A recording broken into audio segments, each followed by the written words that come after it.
शिवरात्रि जो आएगी, माघ की शिवरात्रि जो मूल शिवरात्रि होती है, जिस दिन शिवरात्रि के दिन भगवान ब्रह्मदेव और भगवान नारायण ने भगवान शंकर को एक पर्वत को घुमाकर उनके लिंग की आकृति, उनका स्वरूप प्रकट किया, उनका स्वरूप प्रकट किया, उनका जन्म। आपसे कोई पूछे कि शंकर जी का जन्म कब हुआ, तो आप बिल्कुल बेझटक कह सकते हो शिवरात्रि के दिन, हैप्पी बर्थडे ने टू यू। उसमें तुम्हें सोचना नहीं है। शंकर भगवान का जन्म दिवस कौन सा है? जम के बोलो, शिवरात्रि। भगवान शंकर के शिवलिंग का प्रागट्य दिवस, जन्म दिवस है शिवरात्रि। और दुनिया क्या मनाती है? शंकर भगवान का विवाह दिवस। और विवाह दिवस कब का है? बैसाख शुक्ल पक्ष की पंचमी शंकर भगवान का विवाह हुआ था। बैसाख के महीने में शुक्ल पक्ष की पंचमी तिथि को शिव जी की शादी हुई थी। और दुनिया के लोग शादी का दिवस कब मनाते हैं? शिवरात्रि के दिन। चलो कैसे भी मनाए तो भगवान शंकर को रिझाएं तो। भ्रम फैलाने वाले बहुत भ्रम फैलाते हैं।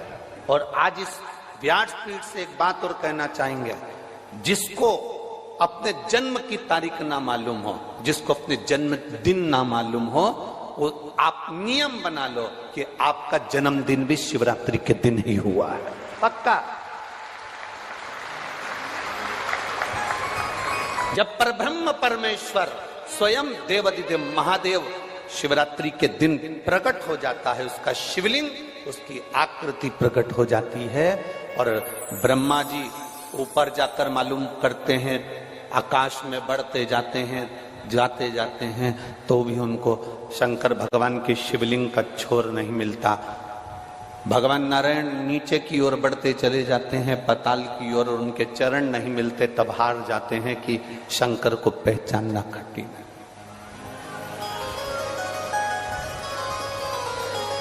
शिव को पहचानना, शिव को जानना कठिन है, बहुत कठिन। जैसे शंकर को पहचानना कठिन है, जैसे शिव को पहचानना कठिन है, उसी तरह कोई संत को, कोई गुरु को, कोई सतगुरु को पहचानना कठिन।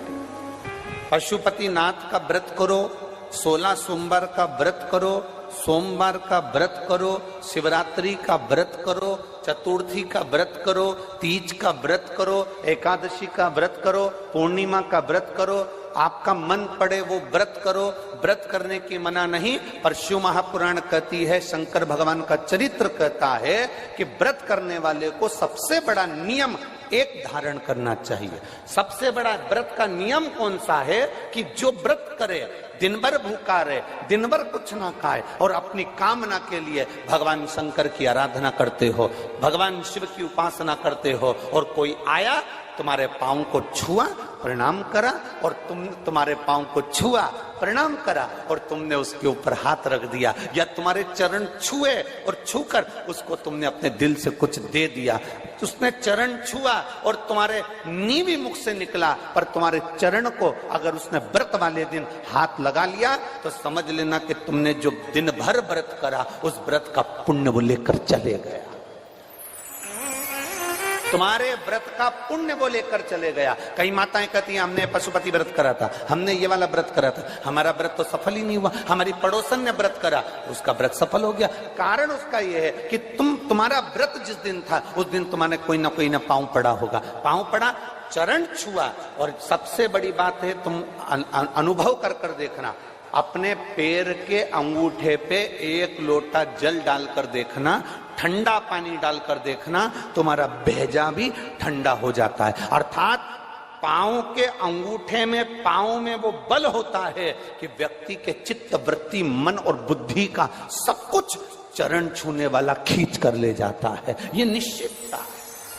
आपका पुण्य वो खींच कर ले गया, आपके व्रत का फल वो खींच कर ले गया, आपकी आराधना का फल वो खींच कर ले गया, आपकी साधना का फल वो खींच कर ले गया। हमारा एक नियम है, आप लोगों को मालूम होगा, हम कई बार कथा में कहे, हम कभी भी चरण नहीं छूने देते। स्त्री को तो छूने ही नहीं देते, माताओं को तो बिल्कुल भी नहीं, क्योंकि हम आपको जीजी बोलते हैं, और आप हो गई हमारी बहन, और भाई कि चरण छुओ तो अच्छी बात थोड़ी ना है। हम तुम्हारे छू लें पर तुम हमारे मत छू। और हम जितने भी भाई लोग बैठते हैं इनको जीजा कहते हैं, इनसे हम हमारे चरण छुआ लेते हैं क्योंकि जीजा और साले की चल जाती है, इनकी और हमारी चल जाती है, तुम्हारी नहीं चलेगी। चरण की बड़ी मात, व्रत करने वाली माता चाहे उपास कर रही हो, साधना कर रही हो, नियम धारण करी हुई है, जिस दिन तुम्हारा व्रत है, एकादशी का व्रत है, उस दिन अपने पांव को हाथ मत लगाने दो। जिस दिन तुम्हारा पशुपति व्रत है उस दिन तुम्हारे चरण को कोई को छूने मत दो। जिस दिन तुम्हारा 16 सोमवार का व्रत है उस दिन आपके चरण को कोई हाथ ना लगाए, आपको प्रणाम कोई ना करे, दूर से प्रणाम करे, दूर से दंडवत करे, दूर से वो नमन करके चले जाए, पर नजदीक से नहीं, उसको छू कर नहीं। हमारा पूरा पुण्य वो खींच कर लेगा, पूरा।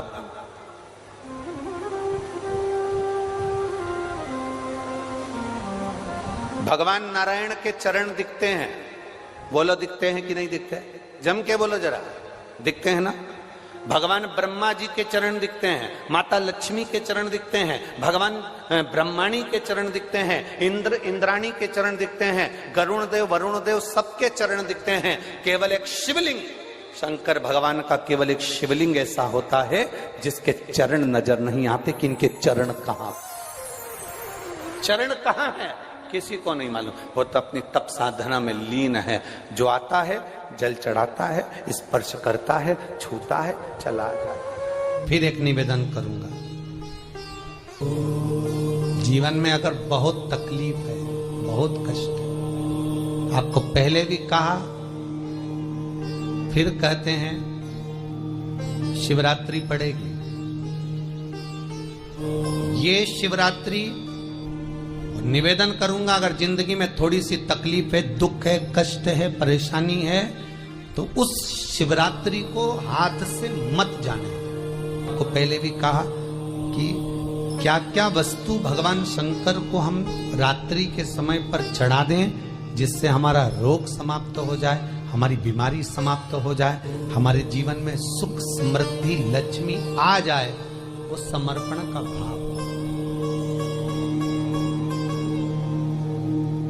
और शिवरात्रि आने में देरी है, आपके जीवन में बहुत कष्ट है, बहुत कष्ट। महाराज 5 कमलगट्टे, 5 बेलपत्र तांबे के लोटे में जल भरकर रख लीजिए। सीधे हाथ पर उस कलश को रखो जिसमें 5 कमलगट्टे और 5 बेलपत्र रखिए। श्री शिवाय नमस्तुभ्यम शिव महापुराण का मूल मंत्र है, जैसे भागवत का मूल मंत्र है ओम नमो भगवते वासुदेवाय। शिव महापुराण का मूल मंत्र है श्री शिवाय नमस्तुभ्यम।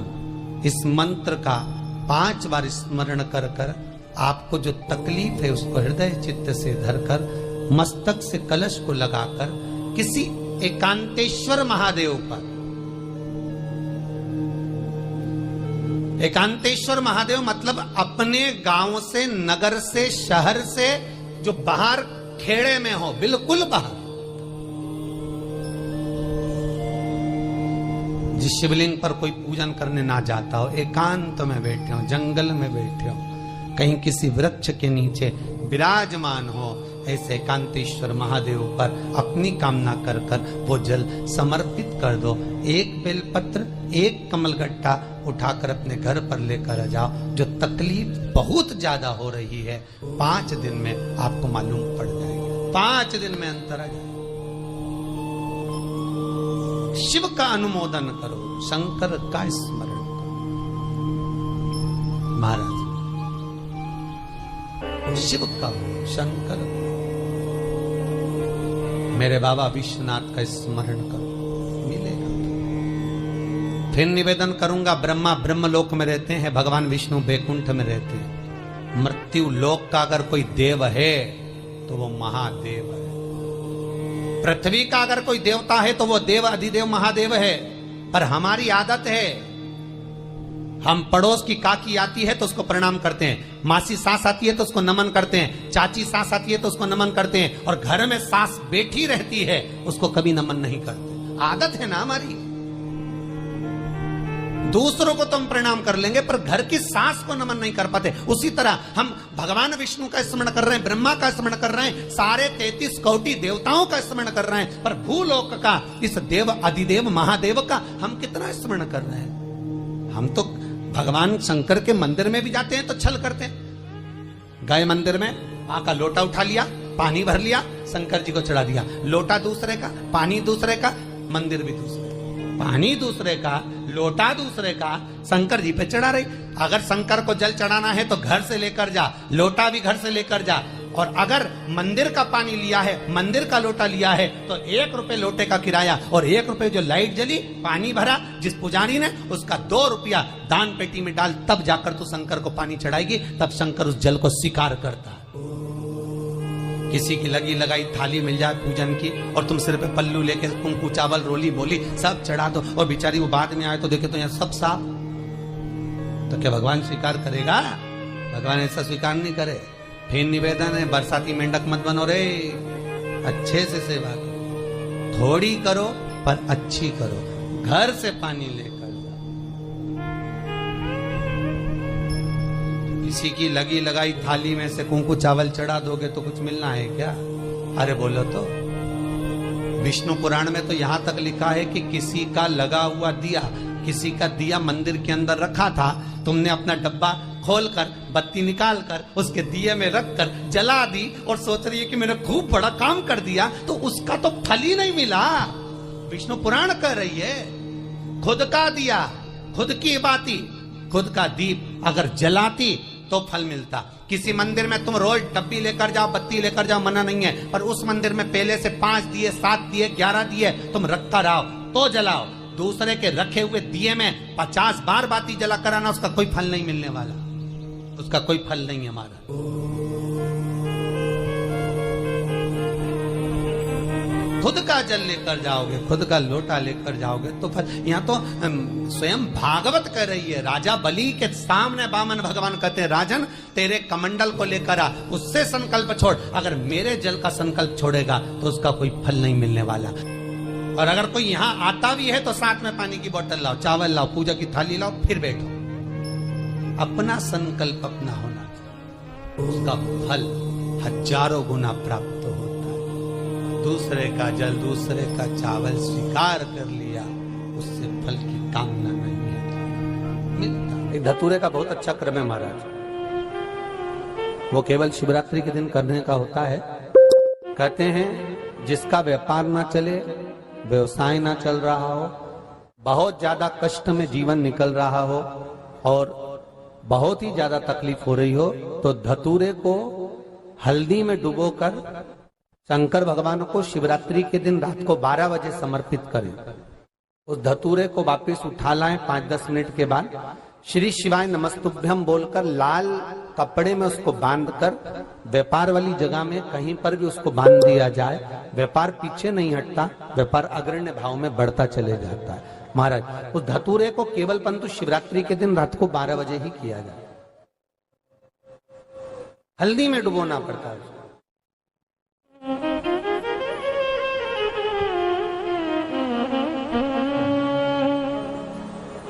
यही प्रमाण एक क्रम में और है महाराज जी। लिंग पुराण कहती है, मान लो किसी व्यक्ति को कोई एक भारी बीमारी हो गई, बड़ा रोग हो गया, और वो रोग डॉक्टर कह रहा है कि ये ठीक नहीं होना है, बहुत तकलीफ उसमें है और कष्ट ही कष्ट है, वो ठीक नहीं हो रहा, दवाइयां लग रही है, गोलियां खा रहे हैं। तो महाराज उसका भी वर्णन है। 7 धतूरे, कितने धतूरे लेना है? 7 धतूरे। कोई सी भी शिवरात्रि से मतलब महीने में एक बार शिवरात्रि आती है, प्रत्येक महीने आती है। किसी भी शिवरात्रि के दिन 7 धतूरे लेकर, एक धतूरे में मौली, लच्छा, नाड़ा लपेटकर चंद्रमौली भगवान का स्मरण कर उस मौली को लपेटकर 6 धतूरे में हल्दी लगाकर शंकर भगवान की जो जलाधारी है जलाधारी में आपको पहले भी वर्णन किया है। शंकर भगवान का ये शिवलिंग है, ये जलाधारी है, ये भगवान का जल निकलने का स्रोत, चरणारविंद का भाव। शिवलिंग जहां रखा हुआ है ये पार्वती जी का हस्त कमल, जो ये गोल भाग है ये पार्वती का हस्त कमल, जहां शिवलिंग रखा है। जहां से जल नीचे गिरता है उसके सीधे भाग में श्री गणेश जी महाराज का स्थान है, उसके उल्टे भाग में श्री कार्तिकेय जी का स्थान है। जलाधारी के सामने एक मोटी सी लाइन होती है, कहीं सांप बना होता है, कहीं स्थान बना होता है। जो मोटी सी लाइन है ये शंकर भगवान की सबसे छोटी लड़की अशोक सुंदरी का स्थान है। जलाधारी के ऊपर जो 3 टेकी लगी है ये भृगु ऋषि का भृंगी गण का स्थान है। इसके ऊपर जो कलश है, कलश में जो पानी भरा जाता है वो पानी जो बूंद बूंद नीचे गिरता है ये शंकर भगवान की 5 लड़कियों का स्थान है। जया, विषहरा, सामरीबारी, धोतली और देव, ये 5 लड़कियों का स्थान है। शंकर भगवान का संपूर्ण परिवार शिवलिंग के सामने से जहां से जल चालू होता है गिरने के लिए नीचे की ओर जब जल जाता है उस स्थान पर भगवान शंकर के सारे गणों का स्थान है। फिर जब जल बहकर सामने की ओर जाता है, जितनी दूर तक जल जाता है उतनी दूर तक भगवान शंकर के उस जल भाग को ग्रहण करने के लिए 33 कोटि देवताओं का स्थान है। इसलिए उस जल को हम लांघते नहीं है, क्योंकि वहां 33 कोटि देवता विराजमान रहते हैं महाराज। तो जो बीमारी डॉक्टर ने बता दी और बहुत बड़ा रोग हो गया और शरीर में कष्ट है, ठीक नहीं हो रहा, चाहे लीवर से जुड़ा हो, चाहे किडनी से जुड़ा हो, चाहे कैंसर से जुड़ा हो, और मान लो शरीर में कहीं गांठ भी हो गई है और वो मिटी नहीं रही हो, तो महाराज निवेदन 7 धतूरे, एक धतूरे पर मोली लपेटकर वो शंकर जी के शिवलिंग के ऊपर चढ़ाना। 6 धतूरे, उसमें से एक धतूरा भगवान श्री गणेश जी का स्थान, दूसरा धतूरा श्री कार्तिकेय जी का स्थान, तीसरा धतूरा अशोक सुंदरी का स्थान। महाराज शंकर भगवान की जगदम्बा जी के हस्त कमल के ऊपर एक धतूरा, 5 एक धतूरा जहां से जल नीचे की ओर बहकर जा रहा हो, पानी जिस जगह से नीचे गिर रहा हो बिल्कुल वहीं पर एक धतूरा चढ़ा देना है। उस धतूरे को चढ़ाने के बाद वो धतूरा वापस लेकर आना है। अवधूतेश्वर महादेव का नाम लेकर या चंपेश्वर महादेव का नाम लेकर उस धतूरे को जो बीमार व्यक्ति है उसका स्पर्श कराकर बेलपत्री के पेड़ के नीचे पटकवा देना है महाराज। धीरे धीरे रोग में आराम मिलना प्रारंभ हो जाता है, औषधियां धीरे धीरे समाप्त हो जाती हैं और व्यक्ति स्वस्थ हो जाता है। ये केवल शिवरात्रि के दिन ही होता है। 12 महीने शिवरात्रि आती है, आप किसी भी शिवरात्रि को कर सकते हो, किसी भी शिवरात्रि। भगवान शंकर का स्मरण। महाराज जी कोई पूछे कि ये किस पुराण से लिया गया है तो आप बता देना, लिंग पुराण के 3 स्कंद भाव में से वर्णन लिया गया है। ठीक है, कौन से पुराण में से है? लिंग पुराण के अंतर्गत। आप उसका स्मरण कर सकते हो, आप उसका अनुमोदन कर सकते हो। शिव स्मरण देखो, किसी पुराण में भागवत पुराण उठा लो, आदिकादिक पुराण उठाओ, किसी पुराण में ज्यादा उपाय नहीं मिलेंगे आपको, मिलेंगे तो शिव महापुराण में मिलेंगे। उसका कारण क्या है? तो शंकर भगवान की इस पुराण में वेदव्यास जी ने क्यों लिखा? तो वेदव्यास जी से भी प्रश्न किया गया कि आपने सारी पुराण भक्ति के पद पर लिखी और शिव महापुराण जो लिखी वो रोग से मुक्ति के लिए लिखी, शंकर भगवान की इस पुराण में ऐसा क्या वर्णन लिखा? वेदव्यास जी ने वर्णन किया है महाराज। सती खंड के अंतर्गत वेदव्यास जी लिखते हैं कि शंकर भगवान मृत्यु लोक के देव हैं, और मृत्यु लोक के देव हैं तो अपन जितने भी मृत्यु लोक में, चाहे वो जलचर हो, थलचर हो, वायुचर हो, चाहे वो मनुष्य हो, जो पृथ्वी पर जन्म लेता है उसका अगर कोई पूर्वज है तो वो शंकर भगवान ही है। शंकर भगवान हमारे दादा परदादा परदादा के भी परदादा हैं। और ईमानदारी से बोलना, घर में अगर बहू तकलीफ में होती है तो घर की जो बुजुर्ग होते हैं ना उनको दुख होता है। घर में अगर बेटा दुखी होता है तो घर का जो बुजुर्ग होता है, दादा पिता होता है, उसको दुख होता है। उसी तरह घर का बुजुर्ग देव अधिदेव महादेव हैं। शंकर जी की ये कथा हमारे दुख और तकलीफों को मिटाने के लिए, जिससे हम स्वतंत्र आनंद में जीवन को जी सके। अब वो मनुष्य भटके तो ये उसकी मर्जी। इतना सब कुछ होने के बाद भी लोग यहाँ भटकते हैं। पहले सारे देवी देवताओं के पास धोख लगा जाते हैं, फिर वहां से काम नहीं होता तो पीर पैगंबर के पास पहुंच जाते हैं, वहां से काम नहीं होता तो फिर किसी ढोंगी प्रपंची के चक्कर में फंस जाते हैं, वहां से काम नहीं होता फिर किसी प्रपंची के पास में घूमने फिरने वाले के पास चले जाते हैं, आखिरी में सारा धन बर्बाद कर कर बैठ जाते हैं, तब आखिरी में फिर शंकर की शरण में जाते हैं। और जब पूरी तरह से बर्बाद हो जाता है तब शिव के पास आया, पहले आ जाता तो सुख का बानी हो जाता।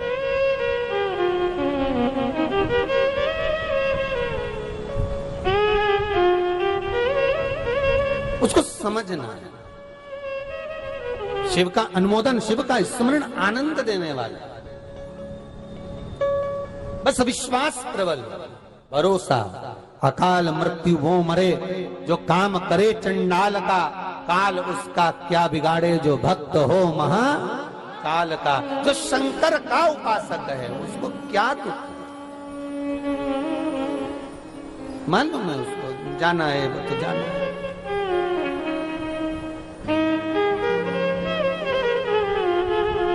अब शिव कथा का